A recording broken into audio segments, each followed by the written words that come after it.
नमस्कार मित्रांनो, माझं नाव अक्षय पोमन. बघा पटतंय काय माझं यूट्यूब चॅनल आहे. त्याच्या माध्यमातून एका विषयावरती तुमच्याशी संवाद साधतो आहे. आधीच तुमची माफी मागतो. जर माझं मनोगतातून कोणाचं मन दुखावलं तर त्याच्याबद्दल मी आधीच माफी मागून घेतो, कारण की जे बोलणार आहे ते कटू सत्यच असणार आहे. सैराट हा शब्द किंवा आपल्या कानावरती पडतो जेव्हा पण, किंवा आपण कुठलं वाचण्यात येतं, आपल्या सगळ्यात महत्त्वाचं म्हणजे न्यूजमध्ये किंवा इतर कुठल्या ठिकाणी आपण सैराट हा शब्द बघतो, वाचतो, तर आपल्या डोळ्यासमोर काय येतं? आपल्या डोळ्यासमोर येतो तर आरचे आणि परशाचा दुर्दैवी झालेला अंत. बरोबर? ह्याच्या व्यतिरिक्त तुम्हाला त्यातनं काय आठवत नाही दुसरं. आणि मनात तडफड, किती वाईट झालं त्यांचं. त्या सैराटमधली जी पात्रं आहेत ना मित्रांनो, ते आपल्या आजूबाजूला अजून पण आहेत, खूप आहेत, प्रत्येक घरात आहेत. भाऊ तोच, आईबाप पण तेच आहेत आणि मुलगी पण तीच आहे. कालच्या घडलेल्या ज्या घटनेमध्ये दुर्दैवी गोष्ट अशी होती की त्या मुलीचा तिच्या सख्ख्या आईने आणि भावाने अत्यंत निर्घुणपणे तिची हत्या केली. आणि मूळ म्हणजे ती मुलगी 2 महिन्यांची प्रेग्नंट होते.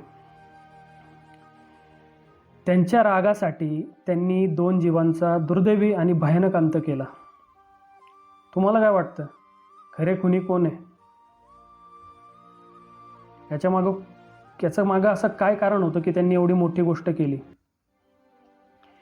ह्याच्या मागे एकच सगळ्यात मोठी गोष्ट होती, तो म्हणजे समाज. आपला समाज, सोसायटी, सो कॉल्ड सोसायटी. या समाजाचाच विचार करून लोक आयुष्यभर दबून जगतात. कधी मोठी झेप घेत नाही, कधी कुठली गोष्ट मनमोकळेपणाने करत नाही. लोक काय म्हणतील, लोक नावं ठेवतील, लोक असं करतील, हीच लोक आहेत ती. तुम्ही कधी उपाशी असला ना तर कधी तुम्हाला कोणी घास आणून देणार नाही. कधी तुम्हाला पैशांची गरज असेल तर समाजातनं कोणी येत नाही तुम्हाला मदत करायला तत्परतेने, की बाबा हे घे कर. ठराविक गोष्टी, काही अपवाद आहेत त्याला, भरपूर गोष्टी आहेत. सामाजिक सेवा भरपूर लोक असतात जे चांगलं काम करतात, ते सोडून ते वगळतात.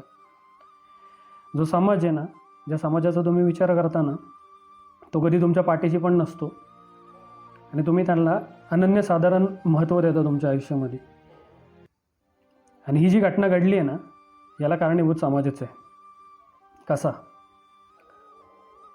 बापाने विचार करायचा की माझी पोरगी पळून गेली, आता लोक माझ्यावरती हसतील, समाज मला नावं ठेवेल. भावाने विचार करायचा, या समाजातले भाग असणारे त्याचे मित्रमंडळी त्याच्यावर हसतील, काय यार तुझी बहीण पळून गेली, काय राव तुम्ही काय लक्ष ठेवलं का नाही. हीच ती लोक जी तुम्हाला टोचतात आणि ह्याचाच विचार करून तुम्ही अशा घाणेरड्या गोष्टी करता, त्याला अंजाम देता, मारता तुम्ही मुलीला दुर्दैवी. त्याच बहिणीने तिच्या भावाच्या हातावरती इतकी वर्ष राखी बांधली. कशासाठी? रक्षाबंधन, की हाच भाऊ आपली कायम जिवंत असेपर्यंत रक्षा करेल. आणि इथं काय घडलं? त्याच भावाने तिची हत्या केली. बरं, त्याची विकृती इतकी की त्याने बिचारीचं शिरधडा वेगळं केलं आणि त्याच्यासोबत सेल्फी घेतला. इतकी विकृती. याला कोण कारणीभूत आहे? याला सगळ्यात मोठा कारणीभूत हा समाज आहे, ज्या समाजाचा आपण सगळे कायम विचार करत आलो आत्तापर्यंत आणि करतो. लोक काय म्हणतील? कोणी काय म्हणत नसतं, कोणाला काय घेणं देणं नसतं तुमच्या आयुष्याशी. तुम्ही काय पण करा, लोक 2 दिवस लक्षात ठेवतात, तिसऱ्या दिवशी विसरून जातात. हा तोच समाज आहे जो विजय माल्यासारखा माणूस 10,000 15,000 कोटीचा चुना लावतो भारताला, परदेशात जाऊन एन्जॉय करतो, त्याला पण आपण विसरतो. आपणही समाजाच आहे. काय केलं आपण? कुठला मीडिया जो समाजाचाच भाग आहे, काय केलं? कुणीच काय करत नाही. फक्त बातमीचा फायदा करून घेतात, TRP मिळवतात, सगळे विसरून जातात. कोणाला काही देणं घेणं नसतं. हाच तो समाज आहे ज्याच्यात आपण पण आलो. मग ह्या समाजाचा विचार करून जर तुम्ही इतक्या दुर्दैवी गोष्टी करणार असाल, ज्यातनं तुमचं आयुष्य तर स्पॉईल होतंच आहे, पण एखादा निरागस जीव ह्या आयुष्यातून उठतोय, याचा तुम्ही विचार करा, 100 वेळा विचार करा. हीच ती बहीण होती की जिची काळजी आपण घेतली, जिला कायम आपण सपोर्ट केला. हीच ती पोरगी होती जिला आपण तळा हाताच्या फोडाप्रमाणे सांभाळली. ह्याच मुलीच्या लग्नात मिरवण्यासाठी आपण स्वप्न बघितली. या मुलीच्या भविष्याची चांगली आपण तडजोड हे व्हावी, सोय व्हावी म्हणून आपण आयुष्यभर झटलो. आणि त्या मुलीने एक गोष्ट त्यांनी तुमच्या मनाविरुद्ध केली म्हणून तुम्ही त्याला जीवानिशी मारून टाकलं. अत्यंत दुर्दैवी. आता आपण दुसऱ्या अनुषंगाने विचार करू. मुलींनो, प्रेम होतं 1 वर्षाचं असतं, 2 वर्षाचं असतं, 3 वर्षाचं असतं, 4 वर्षाचं असतं, किंवा अजून किती वर्षांचं प्रेम तुमचं. तुम्हाला सांभाळतो कोण? तुमच्या कपड्यांपासून, तुमच्या खाण्यापिण्याचा, तुमच्या शिक्षणाचा कोण खर्च करतं? तुमचा आईबाप, तुमचा भाऊ, तुमची आई, सगळे. प्रत्येक वेळी तुमच्यासाठी खंबीरपणे कोण उभं राहतं? आई वडील, भाऊ बहीण, दुसरं कोण नसतं बरं का. समाज, नातेवाईक, अपवादाने, बाकी कोण नसतं. प्रेम, 2-3 वर्षाचं प्रेम तुमचं. मान्य आहे, अखंड बुडालेलं असतं तुम्ही प्रेमामध्ये. तुम्हाला करमत नाही, झोप येत नाही, आठवण येत राहते, सगळ्या गोष्टी असतात त्याच्यात. पण याचा कधी विचार केला का तुम्ही की तुम्ही जर पळून गेल्यानंतर आपल्या मागं आपल्या आईवडिलांनी कोणाकोणाला तोंड द्यायची? हाच तो समाज ज्याच्यामुळे आज तुमचा जीव जातो ना. हीच लोकं टोचतात तुमच्या आईबापांना. का हो, तुमच्या पोरीवर लक्ष नव्हतं का तुमचं? काय रे, तू काय झोपा काढत होता का? कुठे गेली तुझी बहीण? या टोचण्या त्यांना ऐकाव्या लागतात. बरं, त्यांची चूक काय याच्यामध्ये? त्यांनी तुम्हाला सांभाळलं, मोठं केलं, ही चूक आहे का त्यांची? प्रेमातनं तुम्हाला काय मिळालं? तुमचं समाधान मिळवतोय तुम्ही. फक्त स्वार्थी विचार करून तुम्ही तुमचं समाधान मिळवणार आहे. आणि तुम्ही काय विचार करता? माझं आयुष्य मला या व्यक्तीबरोबर काढायचं आहे, त्याच्यासाठी मी सगळ्यांचा विरोध पत्करून मी पळून जाणार. तुम्हाला काय गॅरंटी हो? पुढं जाऊन तुम्ही पळून गेल्यानंतर समोरचा मुलगा तुम्हाला दगा देणार नाही, तुम्हाला फसवणार नाही. कितीतरी केसेस आहेत, सगळ्यांना माहिती आहेत बरं का. कितीतरी केसेस अशा, 90% केसेस मी तर म्हणेन अशाच आहेत. फसवणूक, शारीरिक आकर्षण, सगळं संपलं ना, प्रेम सगळं संपतं आहे. तुम्ही मग जागेवर होता, मग तुम्हाला आईबापाची, भावाची आठवण येते, बहिणींची आठवण येते. मग तेव्हा त्यांच्याकडून अपेक्षा नाही ठेवायची बरं का की ते तुम्हाला सपोर्ट करतील. पण ते बिचारे तरी पण तुम्हाला सपोर्ट करतात. नंतर तुम्हाला ॲक्सेप्ट करतात. काय वाईट घडलं तर तुम्हाला घरात पण घेतात. त्यांचा तुम्ही कधी विचार केला? कधी तुम्ही तुमच्या भावाचा विचार केला का पळून जाण्याच्या आधी? ज्या भावाला मी राखी बांधते, त्या भावाला उद्या जर त्याचेच मित्र म्हणतील, काय रे तुझी बहीण वाईट वळणाची निघाली बरं का, पळाली, तुझं लक्षच नव्हतं, तू कुठं फिरत होता, तर त्यांनी काय विचार करावा? बरं, त्याची चूक काय? आईबापांनी काय ऐकायचं लोकांचं की तुमची पोरगी पळून गेली? आणि किती वर्षांच्या प्रेमासाठी पळताय तुम्ही? 2, 3, 4, 5. आईबापांचं प्रेम, भावाचं प्रेम किती वर्षांपासून आहे तुमच्यासोबत? 20 वर्ष, 25 वर्ष. आणि ते निरागस प्रेम आहे, निस्वार्थी प्रेम आहे. त्यांचा काय स्वार्थ आहे त्याच्यामध्ये? तुमचं भवितव्य चांगलं घडवा, एवढा स्वार्थ आहे. आणि त्याच्यासाठी तुम्ही पळून जायचं. पळून जाण्याच्या आधी 100 वेळा विचार करायचा बरं का की आपल्या मागं आपल्या आईबापांना ज्या पुढच्या परिस्थितीला तोंड द्यायचं आहे ना, त्यांची चूक नसताना त्याचा विचार करायचा आधी. आणि आईबापांपेक्षा आहे ना कुणी मोठं नाही आणि कुठलं प्रेम पण मोठं नाही, हे पण लक्षात ठेवायचं. त्यांची त्याच्यामध्ये काही चूक नाही आहे. त्यांनी तुम्हाला मोठं केलं आहे आणि त्यांची एवढीच इच्छा असते ना की त्यांच्या इच्छेप्रमाणे तुमचं लग्न व्हावं. बरं, काय वडील इतके ग्रेट असतात की तुमचं प्रेम पण ॲक्सेप्ट करतात, तुम्हाला परवानगी पण देतात की ठीक आहे, पहिल्यांदा विरोध करतील, एकदा विरोध करतील, दोनदा विरोध करतील, पण त्यांना पण कळतं की बाबा आपली पोरगी सुखी राहिली तर आपलं आयुष्य. देतात ना परमिशन. तुम्हाला तेवढी पण घाई हे नसते, तुमच्याकडं तेवढा पेशन्स नसतात तुमच्याकडं. जाता तुम्ही पळून जाता राजरोजपणे, विचार करत नाही, फोन करत नाही. उलट काय तर पोरी आईबापांच्या विरोधात आधीच पोलीस कंप्लेंट करून ठेवतात की आम्ही पळून जाऊन लग्न केले आणि आमच्या जीवाला काय दागा फटका झाला तर आमचे आईबाप जबाबदार. वा, का तुम्हाला याच्यासाठीच मोठं केलं आहे का? तुमच्यासाठी आयुष्यभर टाचा झिजल्या बापाने, त्याच्यासाठीच का? त्यांच्या विरोधात कंप्लेंट करायची आणि त्यांची चूक काय याच्यामध्ये? त्यांनी तर अजून तुम्हाला हात पण नाही लावला आणि तुम्ही आधीच कंप्लेंट करता त्यांच्या नावाने. लाज वाटते का तुम्हाला?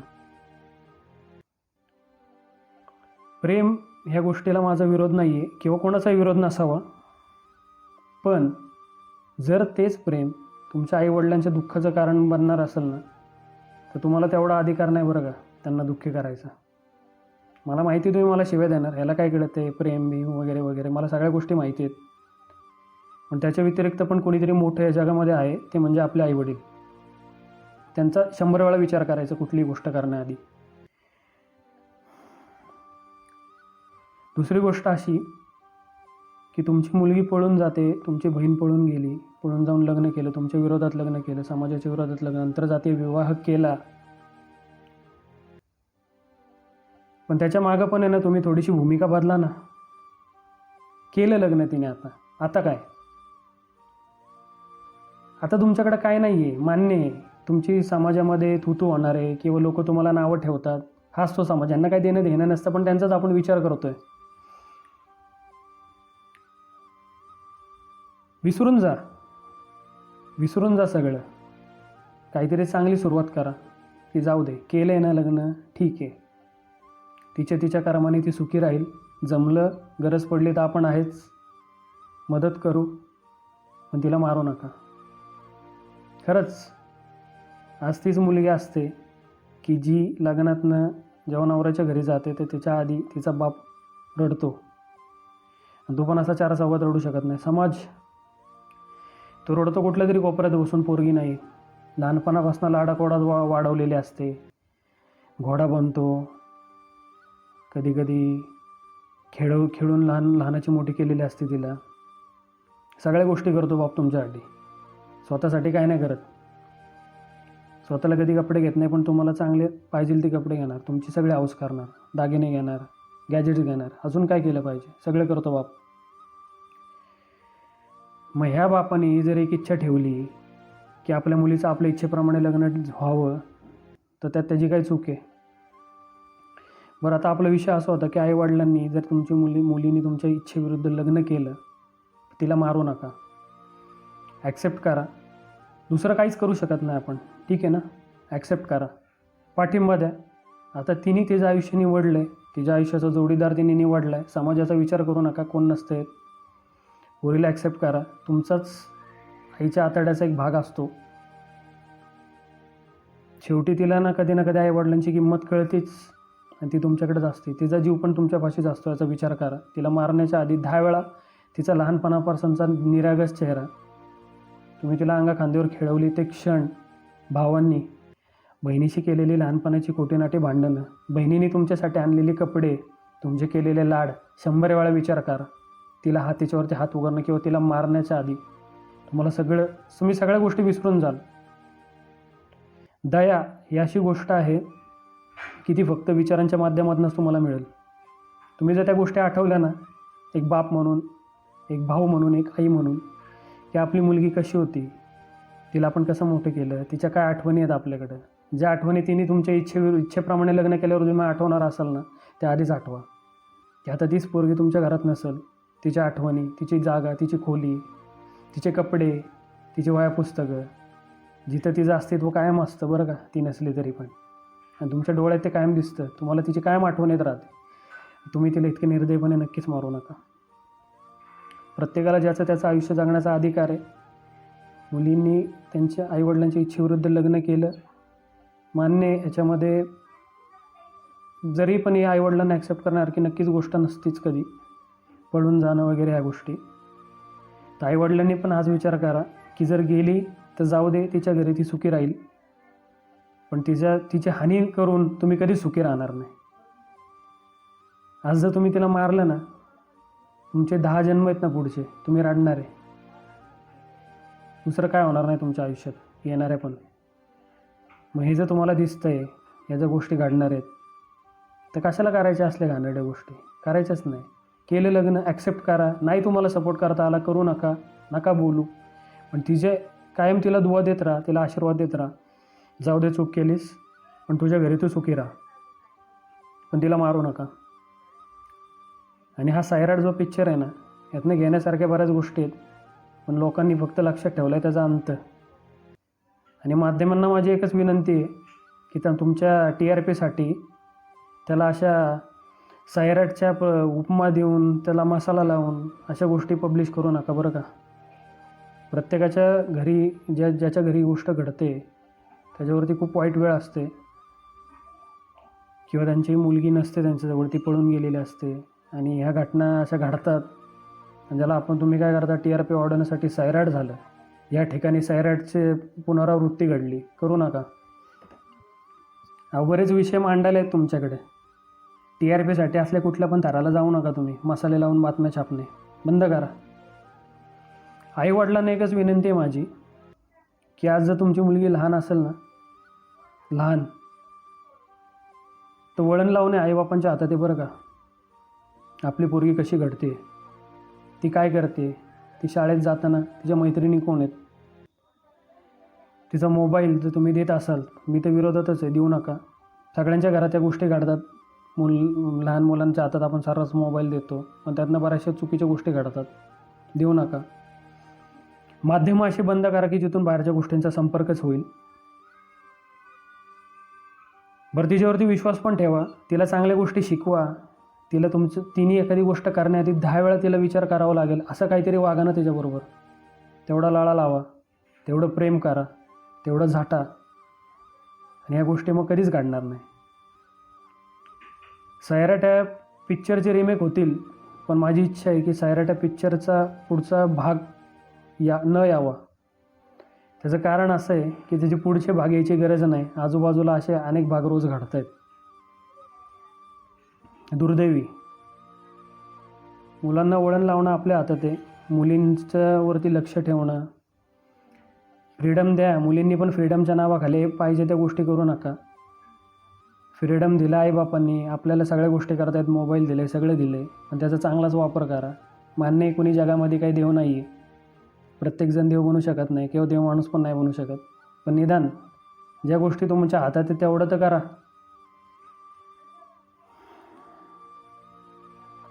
एकदाच जन्म मिळतो आहे, एकदाच मिळाला आहे. तुमच्या मुलीला पण जन्म तुम्हाला पण एकदाच मिळाला आहे. केलं तिने चूक भूल द्यावी घ्यावी, पोटात घ्या, मारू नका. सैराट, दुर्दैवी सैराट नक्कीच घडू नका. एवढीच माझी तुम्हाला विनंती. बस. जय महाराष्ट्र, जय शिवराय.